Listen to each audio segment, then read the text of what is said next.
Griselda. De Amparo Dávila. La muchacha rubia se detuvo unos instantes, indecisa, frente a la puerta entornada, pero se decidió por fin a entrar. No dejó de extrañarle el total abandono del jardín, donde apenas se podía caminar por la maleza que todo lo invadía, hasta el sendero que llevaba hacia la casa, que se veía al fondo entre los altos árboles. Las plantas crecían desordenadamente. Sin duda hacía tiempo que no habían sido podadas. El sol de las 4 de la tarde era abrasador, deslumbrante, y la muchacha tenía que colocarse las manos a modo de visera, para poder caminar. Un pájaro que voló a su paso la hizo sobresaltarse, y el suéter negro se quedó prendido entre las ramas espinosas de un rosal de Castilla. Lo desprendió con todo cuidado para no romperlo, y resolvió llevarlo sobre el brazo. Se sentía nerviosa por haber penetrado en esa finca de una manera tan incorrecta, pero no había resistido la tentación de conocer la vieja residencia, que ella siempre veía cerrada y probablemente sola, cuando pasaba en su diaria caminata hacia el correo de San Jerónimo. Esa, si se la podía llamar pequeña aventura, era algo por lo menos novedoso, algo que rompía, aunque fuera por breves instantes, la monotonía de su existencia, reducida a oír las eternas lamentaciones de su madre. En eso pensaba la muchacha rubia cuando llegó hasta la orilla de una alberca, que las plantas y los árboles ocultaban. Una mujer vestida también de negro, se encontraba sentada en una banca bajo la sombra de un álamo. Al descubrirla, la muchacha pensó regresarse, pero la mujer ya se había percatado de su presencia, a causa de la ruidosa hojarasca. Perdone usted, señora, que haya entrado así, pero no resistí la curiosidad de conocer esta finca, que siempre me ha intrigado por su soledad. Desde hace años está abandonada. Yo soy la única que viene de vez en cuando. Pero no se vaya, quédese un momento a platicar. Por favor, siéntese usted. La joven titubeó y quiso inventar alguna disculpa. Sería bastante descortés no aceptar, después de haber entrado así, y se sentó en el extremo de la banca. Me llamo Griselda, dijo por toda presentación, la mujer que usaba unas gruesas gafas oscuras. Yo, Marta, correspondió la muchacha, y comenzó a observarla de reojo. Debía tener 50 años, o más. El cabello canoso conservaba aún algunos mechones negros. No usaba maquillaje, y las gafas impedían apreciar bien sus facciones. Sin embargo, se podía advertir que aún era una mujer guapa, una mujer que debió ser muy hermosa. Uno siempre vuelve al sitio de sus recuerdos, dijo Griselda, como si tratara de explicar su presencia en aquella finca abandonada. Es verdad, contestó Marta. Nosotros, es decir mi madre, se empeña en buscar los recuerdos de papá. Él murió hace poco tiempo. Cuánto lo lamento. Mi madre está inconsolable y quiso que nos viniéramos una temporada aquí, en donde pasábamos siempre las vacaciones, y que a papá tanto le gustaba. Pero, más que otra cosa, yo sé que mamá quiere estar lejos de la ciudad y de todos. Usted sabe, yo a veces temo que ella... Sí, es duro y muy difícil resignarse a esas pérdidas. Yo lo sé. Yo también he sentido mucho a papá, pero yo tengo esperanzas, proyectos, planes, en cambio ella... Se termina todo para siempre. No queda nada, ni nadie. Yo también perdí a mi marido. Marta no supo de pronto qué decirle, conmovida por aquel tono de voz estremecido, y la desolación total que las palabras revelaban. Recordó la noche cuando su prima telefoneó para avisarle que Ricardo había muerto en Nueva York. Todo se había detenido en aquel instante, como si el tiempo y la vida misma se pararan de golpe. Se había quedado anonadada, sin saber qué hacer, qué pensar. Reparó entonces en el largo silencio en que había caído y trató de disculparse. Mi primer novio murió repentinamente. Nos conocíamos desde niños y fue un golpe terrible. También él murió cuando yo menos lo hubiera creído. Era aún bastante joven y nos queríamos de una manera... ¿Ocurrió hace mucho? Griselda no la oyó, se había quedado ensimismada. Le voy a mostrar su retrato. Dijo de pronto como si volviera de muy lejos, y se quitó con manos temblorosas un medallón. Al abrirlo, Marta encontró dos miniaturas notablemente logradas. El retrato de un hombre y el de Griselda. Los dos eran jóvenes y hermosos, sobre todo ella, con enormes ojos de un extraño color azul, gris, verde. Un color increíble de humo verde-azul.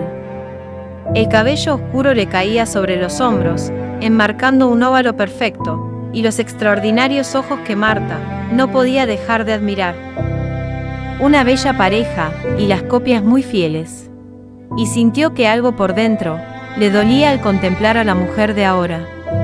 Él fue muy guapo. Tanto, que las mujeres se volvían en la calle para mirarlo. Y usted también, señora, y qué ojos más increíbles los suyos, con un color como no he visto otros. Dijo Marta al regresarle el medallón. A él también le encantaban. ¿Ocurrió hace mucho? Y al terminar la pregunta, Marta reparó que era la segunda vez que la hacía. Sí, hace años. Estábamos aquí en esta finca, a donde veníamos a pasar el verano. Entonces había muy pocas residencias y no existía carretera. Se sentía uno en pleno campo, lejos de la ciudad. Así me siento yo ahora, desconectada por completo de mis amigos y de mis actividades. En un aislamiento que me deprime terriblemente. Yo fui muy dichosa en este lugar, nunca lo olvidaré. En cambio, para mí ha sido una verdadera tortura, sin tener que hacer, ni a dónde ir. Oyendo todo el día las constantes lamentaciones de mamá, o mirándola llorar sin consuelo. Hay veces que no soporto más, y me desespera no poder hacer nada. Por eso salgo por las tardes, aprovechando que ella duerme un poco después de comer, y son las únicas horas en que descansa, porque pasa toda la noche en vela, recorriendo la casa entre sollozos. Cuando salgo, voy al correo a dejar las cartas que le escribo a mi novio, que está en Mérida. Pobrecita, es muy pesado a su edad pasar por estas situaciones. Cuando se es viejo, uno vive ya solo de sus recuerdos. Los persigue queriendo recuperarlos, como si fueran los pedazos de un objeto roto que se quisiera reconstruir. Marta la escuchaba hablar y pensaba en la injusticia que su madre cometía con ella, al condenarla a ese aislamiento absurdo. Ya tenía bastante con haber perdido a su padre, y miraba el estanque invadido de lirios acuáticos. Por eso mismo, no me he hecho el ánimo de vender esta finca. Aquí lo vi por última vez, aquí quedaron tantas cosas.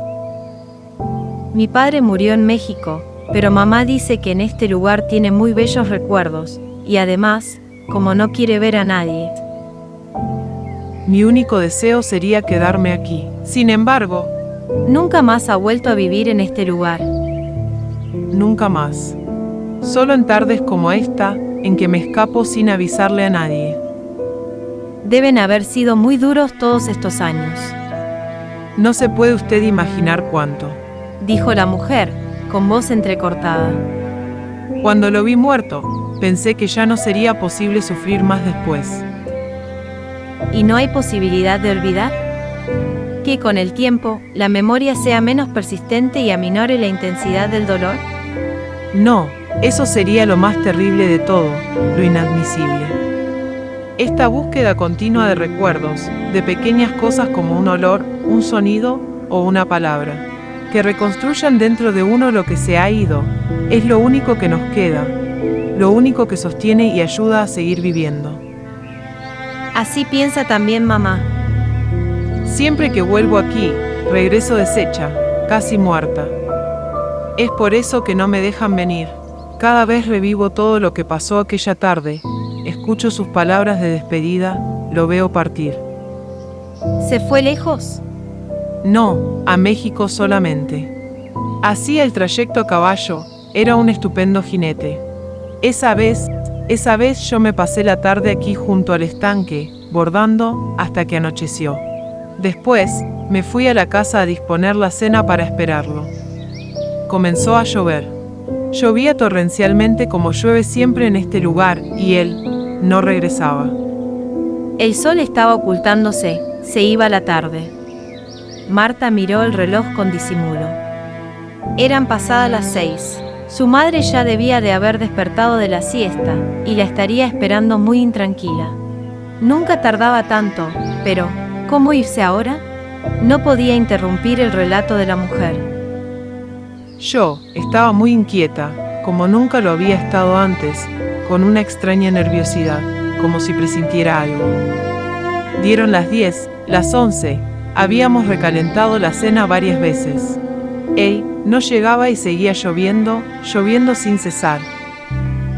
El viento fresco de la tarde traía el perfume de los jazmines y las madreselvas. El crepúsculo se desmadejaba entre los altos árboles. Los relámpagos surcaban el cielo ennegrecido. No se oía el galope de su caballo, aquel galope que yo conocía hasta en sueños. Esperaba impaciente, cada vez más agitada, con un desasosiego que me roía las entrañas.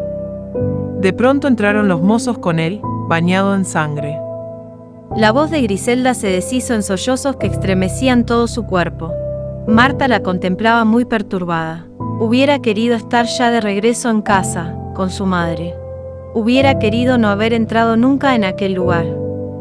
El olor de los jazmines y de las madreselvas comenzaba a ser demasiado fuerte, tanto que de tan intenso, se iba tornando oscuro y siniestro, como la tarde misma y los árboles, y el agua ensombrecida del estanque. El caballo se había asustado con un rayo, dijo Griselda recomponiéndose un poco. Y lo estrelló contra un árbol. ¡Qué terrible! Fue lo único que supo decir Marta. Aquella noche, decidí arrancarme los ojos. Y se llevó el pañuelo a la boca, ahogando un grito. También Marta había pensado hacer muchas cosas aquella noche, cuando se enteró que Ricardo había muerto en Nueva York.